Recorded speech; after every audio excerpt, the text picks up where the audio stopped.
Hello everyone, आपका हमारे YouTube channel पर स्वागत है। तो आज इस वीडियो में हम major history third semester BA program के कुछ इंपॉर्टेंट क्वेश्चंस जानने वाले हैं।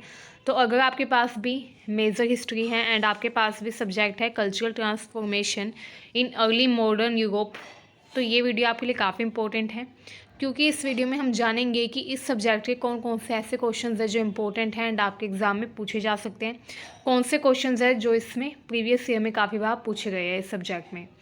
तो चलिए स्टार्ट करते हैं। स्टार्ट करने से पहले आपसे कहना चाहूँगी, अगर आप हमारे चैनल पर पहली बार आए तो सब्सक्राइब कर लीजिए ताकि हमारी हर वीडियो की अपडेट आपको टाइम से मिलती रहे।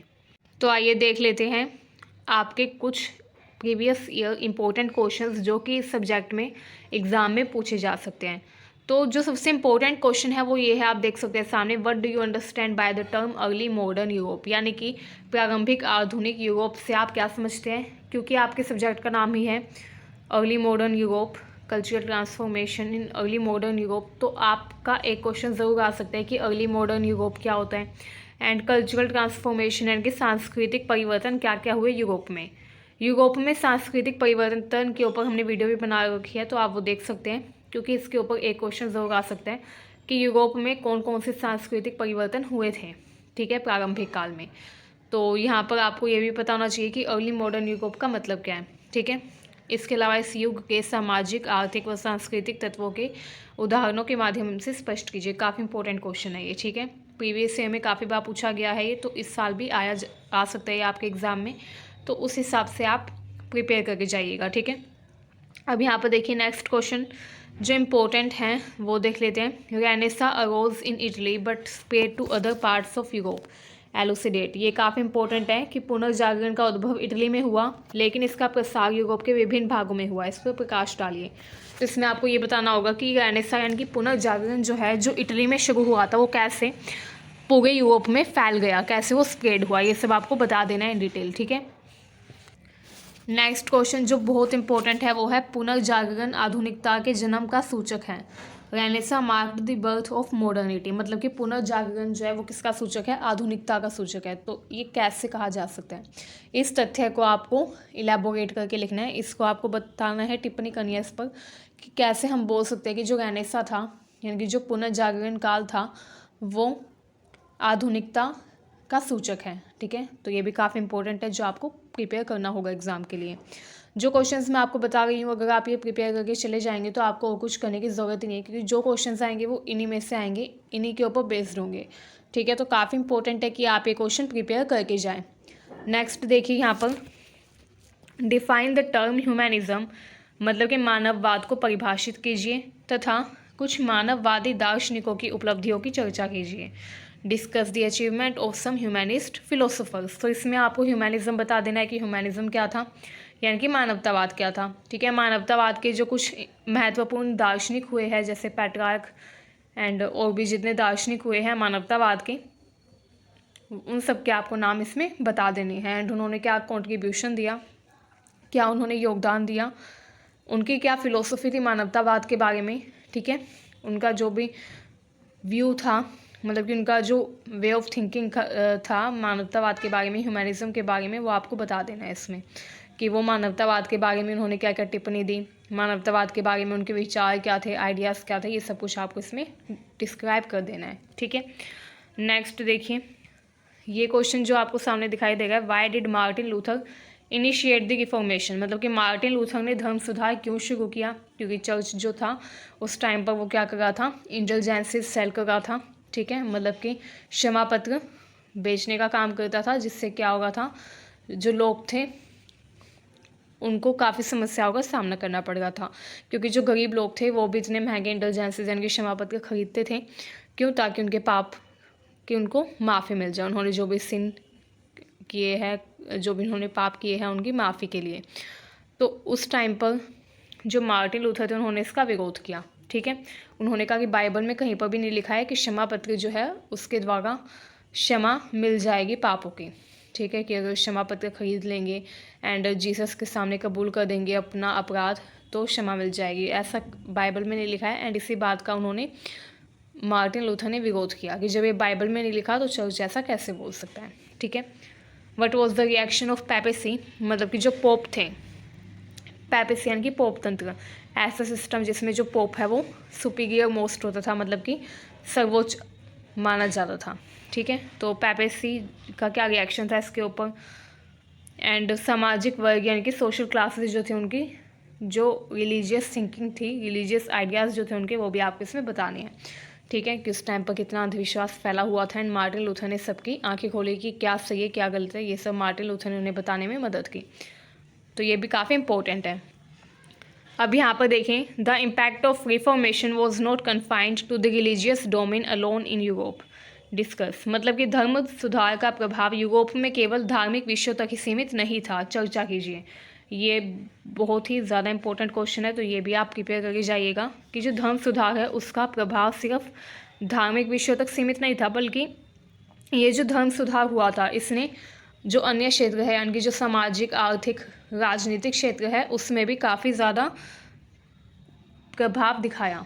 ठीक है, ऐसा नहीं बोल सकते कि ये जो धर्म सुधार आंदोलन था इसका सिर्फ पोप तंत्र यानी कि धार्मिक विषयों पर ही प्रभाव था, नहीं, इसका अन्य चीज़ों पर भी प्रभाव पड़ा। तो ये भी काफ़ी इंपॉर्टेंट क्वेश्चन है। ठीक है, ये भी आप प्रिपेयर कर लीजिएगा। अब यहाँ पर नेक्स्ट देखिए, नेक्स्ट क्या है सबसे इम्पोर्टेंट, सी वॉयेज के बारे में भी आ सकता है कि उस टाइम पर समुद्र पार यात्रा होती थी। ठीक है, क्योंकि जब समुद्र पार यात्रा हुई तभी तो जो लोग थे उनके कल्चरल थॉट्स का एक्सचेंज हुआ। ठीक है, जिससे रेनेसां को और ज़्यादा रफ्तार मिली। ठीक है, तो ये भी इम्पोर्टेंट है।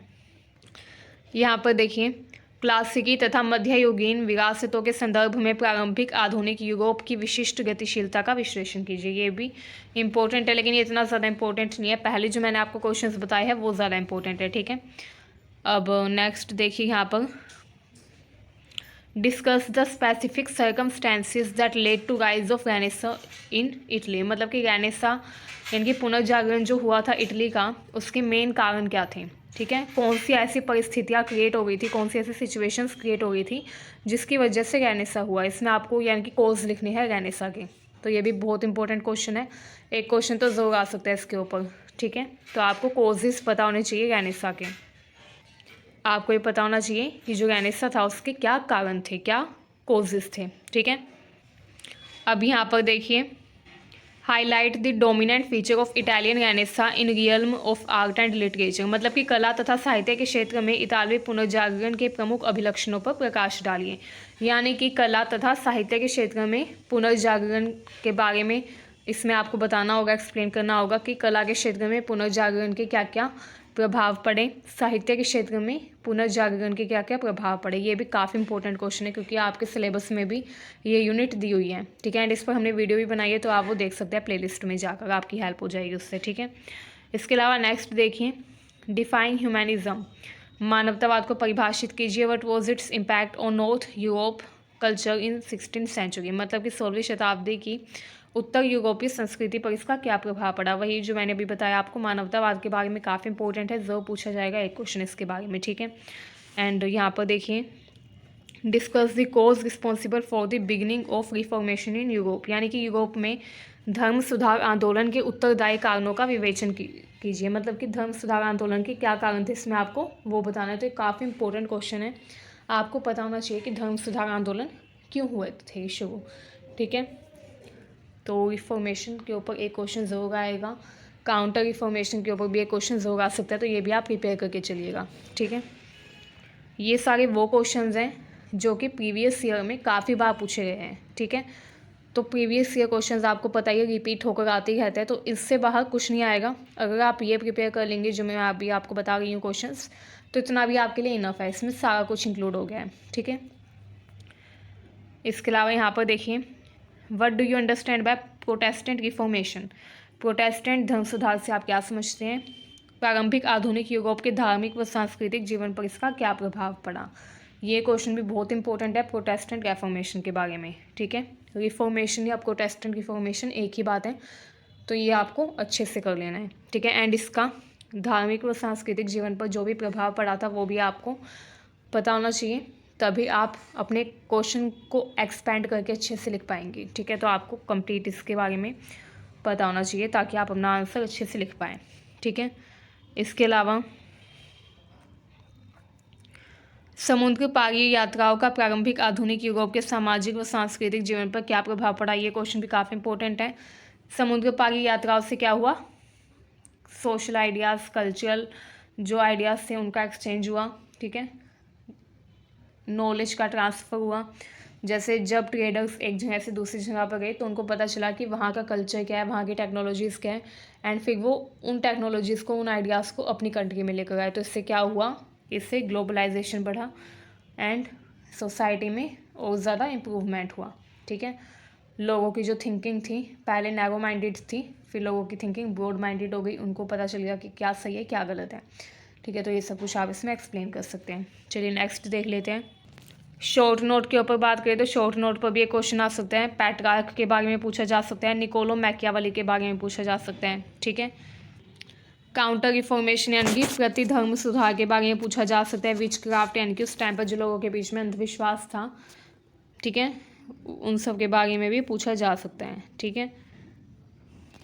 इसके अलावा यहाँ पर आप एक क्वेश्चन देख सकते हैं, analyse the status of women during early modern period. Early modern Europe में वीमेन की क्या सिचुएशन थी? वैसे तो बहुत कम चांसेस है ये क्वेश्चन आने का कि वीमेन की क्या सिचुएशन थी, काफ़ी कम चांसेस है इसके, लेकिन फिर भी आप अगर 1% आ भी जाए एग्ज़ाम में तो उसके लिए आप थोड़ा बहुत पढ़ लीजिएगा कि वीमेन की उस टाइम पर क्या सिचुएशन थी, ठीक है।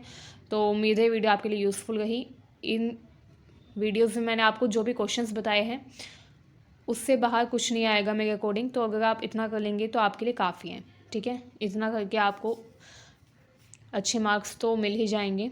तो उम्मीद है वीडियो आपको यूज़फुल लगी। ऐसे वीडियोस के लिए हमारे चैनल को सब्सक्राइब करें। एंड जितने भी यूनिट्स हैं उसमें काफ़ी यूनिट्स के ऊपर हमने वीडियो डाली भी हुई है, तो आप उससे भी हेल्प ले सकते हैं। Thank you for watching this video.